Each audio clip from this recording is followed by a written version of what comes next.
Hello and welcome to my another vlog. সকাল সকাল চলে যাচ্ছিলাম কোথায়?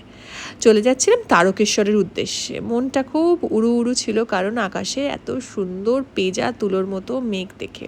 তো আমরা পৌঁছে যাচ্ছিলাম। আমাদের আজকে একটা ওপেনিং ছিল সোনার দোকানের, সেটা হচ্ছে জিৎ জুয়েলার্সের। জিৎ জুয়েলার্সের আজকে ছিল ওপেনিং ডে, এবং রথযাত্রা উপলক্ষে আমরা পৌঁছে গেছিলাম জিৎ জুয়েলার্সে। এবং অবশ্যই ওখানে প্রচুর ডিসকাউন্টস চলছে, প্রচুর সোনার গয়নার মজুরির ওপর প্রচুর ডিসকাউন্টস চলছে। এবং আমরা ওখানে গিয়ে পুরো শোরুমটা সুন্দর করে দেখলাম, গয়নাগুলো পরলাম। প্রচুর লাইট ওয়েট গয়না রয়েছে।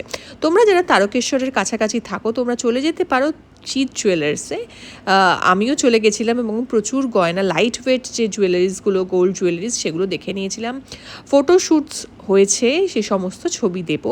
তোমরা কারা কারা তারকেশ্বরের কাছাকাছি থাকো আমাকে অতি অবশ্যই জানিও। তোমরা যদি ঠিকানা জানতে চাও আমাকে জানিও কমেন্টসে, আমি ডেফিনেটলি তোমাদেরকে বলে দেবো। তো আমাদের শুধুমাত্র সোনার গয়না নয়, ওখানে রূপোরও অনেক রকমের সম্ভার ছিল, এবং সত্যি মজুরি অনেকটা কম ছিল। তো আমাদের ব্লগ কেমন লাগলো অতি অবশ্যই জানিও, আর কোনো জিজ্ঞাসা থাকলে সেটা